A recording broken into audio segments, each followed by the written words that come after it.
Thank you for the introduction. So, good morning, everyone. My name is Jessica from Institute of Science Tokyo in Japan. And today I would like to present my work joined with my supervisors, Youyou, Cong, and Hidehiko Masuhara, in developing an exercise environment for learning information modeling.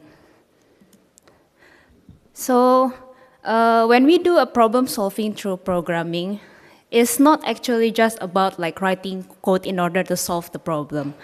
So the problem solving through programming actually consists of several sub-steps, including defining data structure, creating input and output example, implementing function, and testing the whole program. So let me explain further about these steps with this simple problem statement. So here we have a problem of defining a function to calculate the area of the shape. So the first step, defining data structure. In this case, we define the data type shape because it is needed for the input of the function later, which has two cases, square and triangle. And then we can move on to creating input and output examples, and then create the function area, defining the function area, and then testing the whole program itself. So in our work, we will focus on the very first step of the problem solving through programming, which is translating the problem description written in natural languages into the data structure written in particular programming language. That we call this activity as information modeling. So information modeling is necessary to be mastered by programmer. As also what Matthias Felleisen said in his textbook in How to Design Program, it will drive the planning of the whole program. So for example, in the shape example here, the outcome of the data type shape will affect the creation of the input and output example as shown in the screen. And furthermore, it also being used in the function implementation. So in this case, the pattern matching in the function area is built based on the constructor of the data type shape that we defined before. However, despite the significant role of the programming of the information modeling, it is not really an easy task, especially for novice programmer. So in the CS undergraduate course in our institution, we observed that students often have no idea how to start the information modeling when given the problem description. And they're being overwhelmed with the programming language syntax that actually needed to define the data structure itself. So facing the challenge mentioned before, we propose a web-based programming exercise called DAISY, specifically to acquire information modeling skills.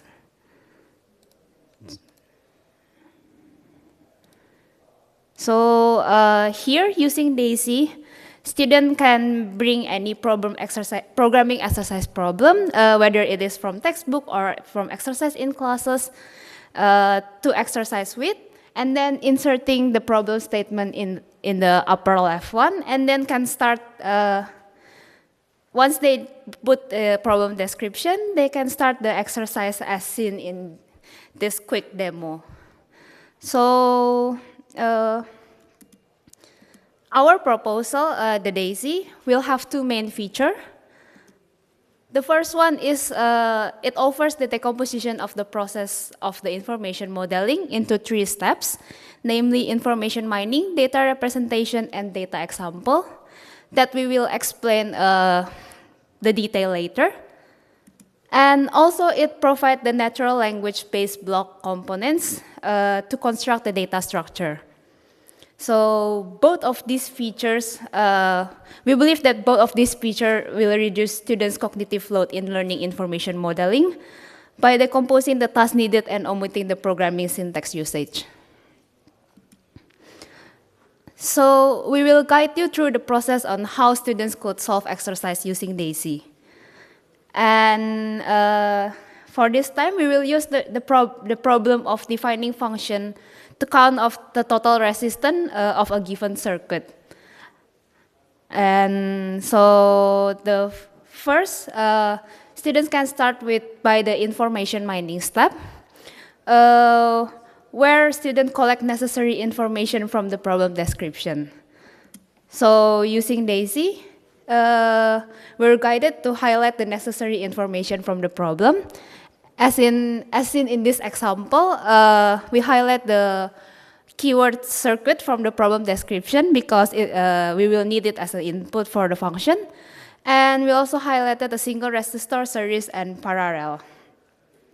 And also, we also highlighted the total resistance as we need them to define that's the necessary information to define the function in the later steps. And also, we need to add some information that does not explicitly written in the problem statement. So, for example, for this case, we might need to add the value keyword to be able to represent the value of the single resistor, to be able to count the total resistance itself. And also we added circuit 1 and circuit 2 as series and parallel circuit will consist of these two different circuits. And that's the end of the information mining step.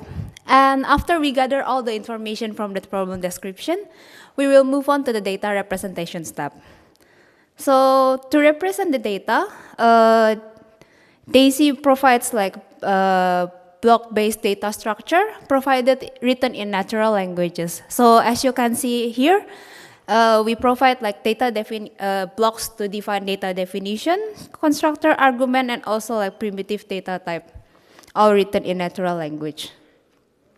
So combining this information extracted in information mining and the data structures component in DAISY, we can create the data. We can represent the data representation needed here. And after we represent the data, we can create the examples based on the data representation. So in this step, DAISY provides the automatically generated templates for its constructed created in data representation. So for example, after student finish defining this data type, when move on to the data example step, DAISY will read this student outcomes, and then we'll generate the template for creating data examples as seen in the screen. And using these data example templates, student can construct a data example for its cases of the circuit. So that's the end of the overview of DAISY. And in order to evaluate whether DAISY is feasible on assisting student learning, we conducted a preliminary user study of the current version of DAISY. So this user study aims to answer these 3 research questions involving student thoughts on DAISY key features and also students' behavior and mistakes in information modeling, particularly when using DAISY. And this user study participated by the students in an introductory functional programming course taught based on the design recipe. And most of the students have some backgrounds in very preliminary computer science in Python, but most of them are not really familiar with functional programming. So the task is to solve the circuit problem, which is explained before using DAISY, and also fill in some questionnaire. So this is the result of the user study. So for the research question 1 about student thoughts on DAISY, we asked them about how they feel about using DAISY to assist them to do the information modeling. And from the questionnaire result, it says that most of the students found DAISY helpful, especially especially for the two key features in the step-by-step process and also provision of the block components. And we will move on to the second research question about the students' behavior in information modeling. So in order to answer this research question,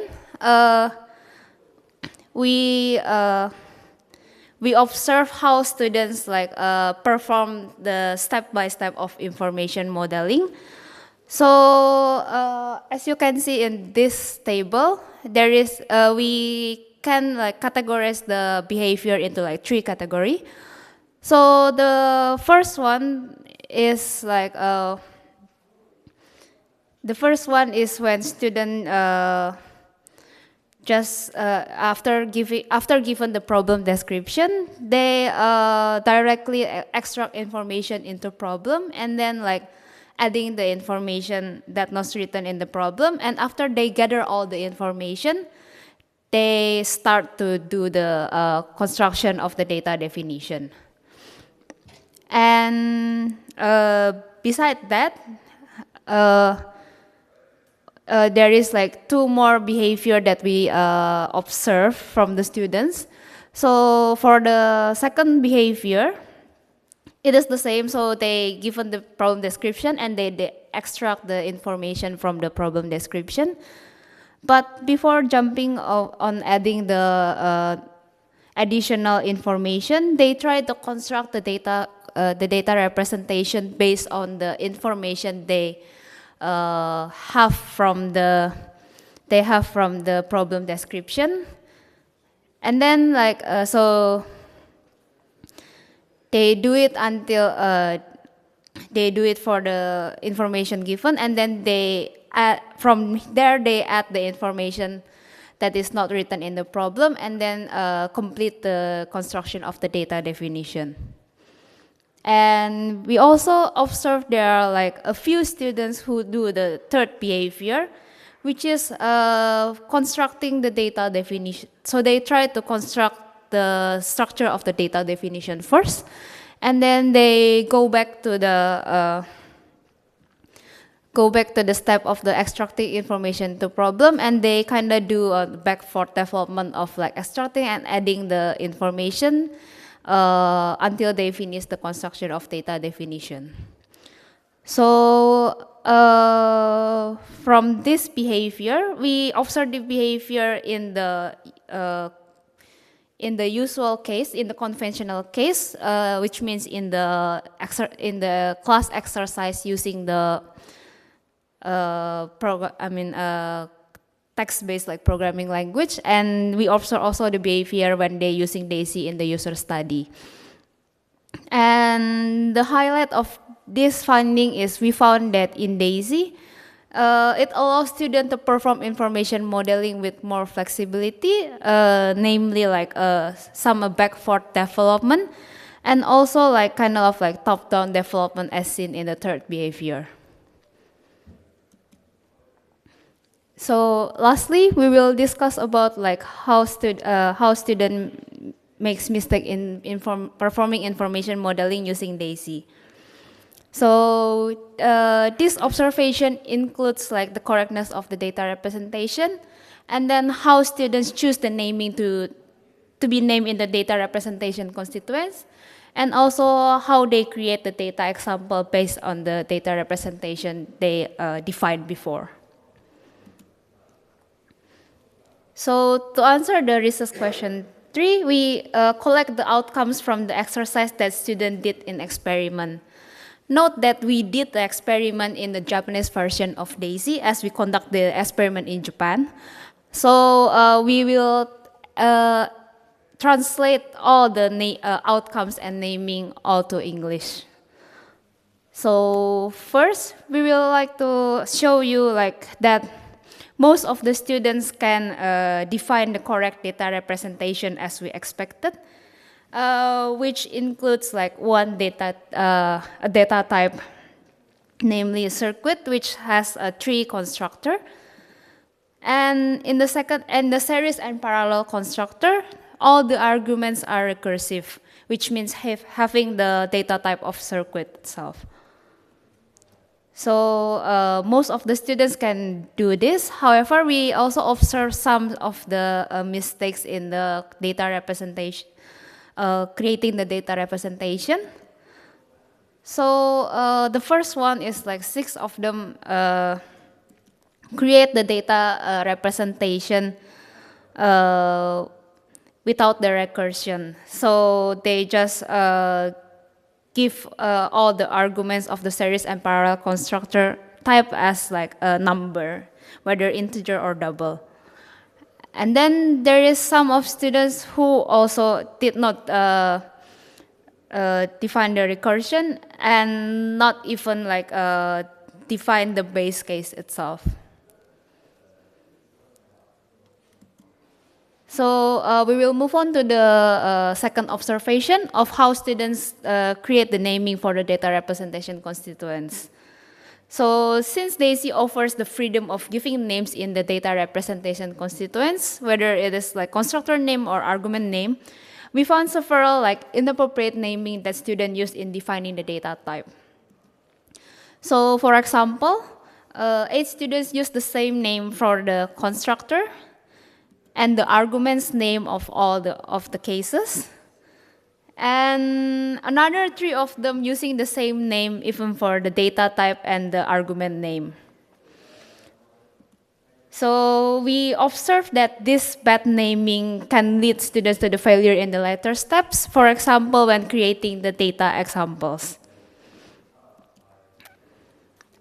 And the last part of the third research question is about how students create the data example. So we found that among 31 students who defined the correct data representation, 15 of them created incorrect data example. So this is like a 2 representation of the incorrect data examples, which both of them involves that students forgot to write the base case constructor. And among these 15 students, like 8 of them only do this only in the innermost arguments. Hence, based on our findings in the research questions, we are thinking about doing some improvement for the current version of DAISY.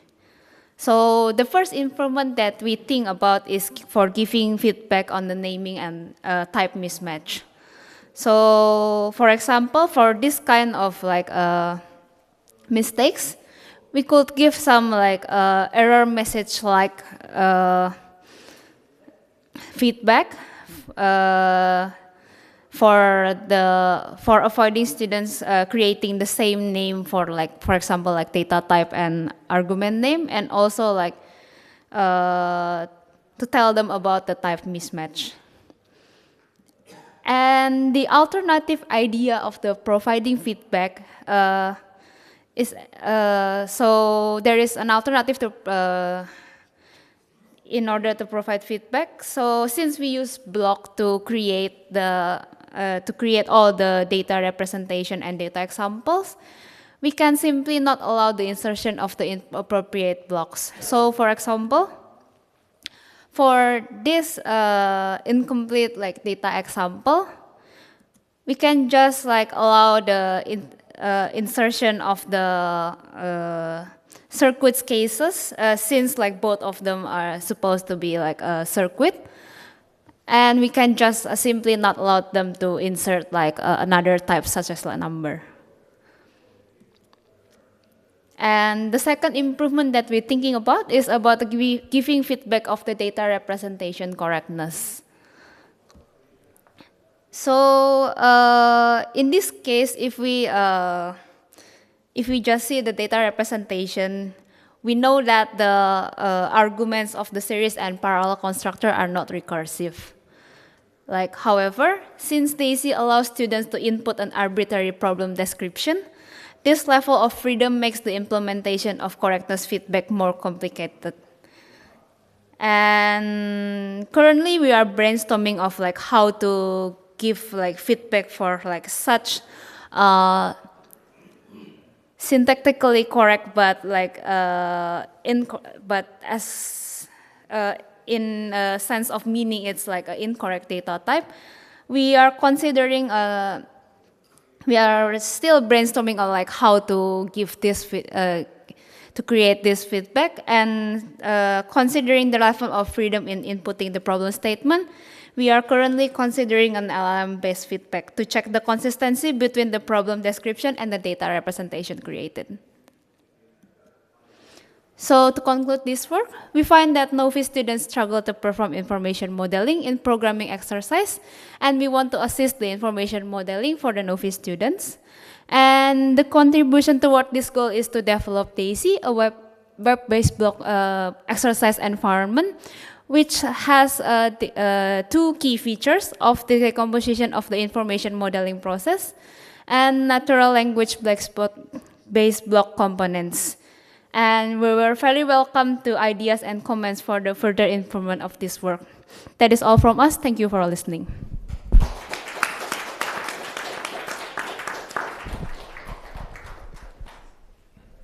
Hi, thank you for your talk. Two questions.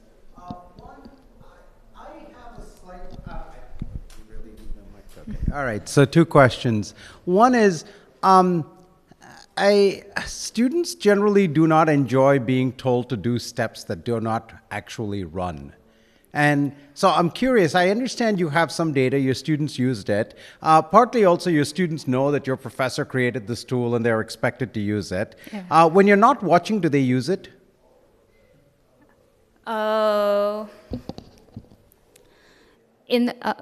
Sorry, so like,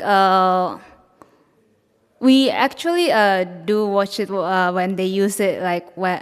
So my question is, they voluntarily use this tool. Okay, so like obviously not all of students will like voluntarily like use this tool, but I mean we just in this preliminary research study we introduced the tool and then we asked them to do it, and in the questionnaire we actually asked them like whether they want to use that. Yeah. I'm sorry, we've got to stop doing these questionnaires at SPLASH-E. These are not research valid questionnaires, right? They know that the professor created the tool. They know they are not going to say, I'm sorry, this is an idiotic tool, nobody should have built it. They're like, they feel bad. I mean, this is well understood in research methodology, right? What you have to do is just leave it there for them to play with it and see whether over a semester they actually use it or not. Of course, they're going to say positive things in the questionnaire. If they didn't, something is wrong with the questionnaire. That's all it says. Okay, thank you so much for your feedback. Yeah, so we're actually I mean, for this kind of tool, it is more ideal to do like some like more long-term like assessment, right? Whether they want to use it or not. And as for your suggestion, yeah, it is better to like introduce them and then like let them choose whether they want to use it or not. Thank you. So a question from me, Patrick Jansson, Chalmers. I think this is very interesting, and there are different levels of the kind of things you can let the students do and not do. For example, you were saying that they name certain things wrong, and you could perhaps make the system not allow them to do that. So there is an interesting danger, which I've seen with people learning Agda, where like you fill in holes, and it's like a computer game. You fill in holes, and suddenly it's done, and you have no clue what you were doing. So if you help too much, then it's also a risk of the students not knowing what they did to get the correct thing. So I'm wondering, have you been comparing with, I mean, it would be nice if you could sort of turn on and turn off certain of these checks to have a comparison with more and less feedback to see if the errors they make will disappear by having the help and so on. Thank you so much. Yeah.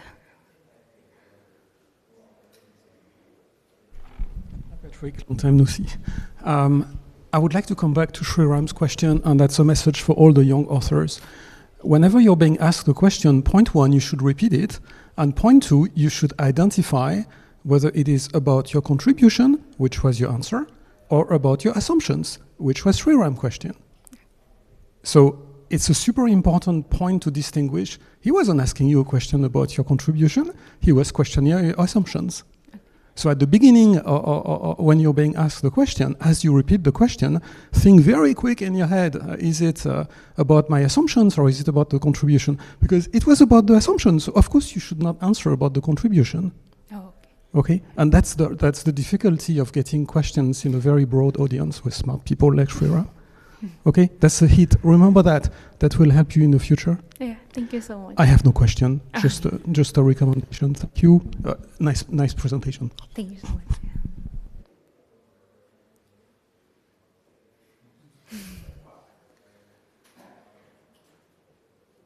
Sorry, I guess I'm a little confused about what the LLM feedback is. My sense is that there is, so maybe this is the part I don't understand. I think there is a single correct answer you want students to have. Yeah, so So that's just a shape matching problem. You're just matching shapes. And if it's the right shape, you say good. And if it's the wrong shape, you say that's not the shape we were expecting. So for example, the fact that that shape is not recursive, that already tells you the problem. You don't need to ask an LLM whether it's recursive. You know it's not recursive. yeah, so you stating that like I mean when we see this we don't need like LLM to like judge whether it is like I mean right or not, right, since we already like we can just see it and we can judge by ourselves, like however like so like our like ultimate goal of like developing this like DAISY environment is actually like for like especially for students to bring like so they can like exercise with like any problem description, any problem that they found like possibly like everywhere. So like we're not really like we're not really like just like stating, oh, we have like 5 or 10 like problem that you can use with this. You can use like anything, any problem statement that you want. So like we're considering this like LLM like for the consideration for like it can like it can like it is for like every problem description that, so we cannot really like for example, for this like example, we cannot really like set it in advance in the environment whether it is right or not right. Yeah. So that's the use for it. Okay, thank you very much.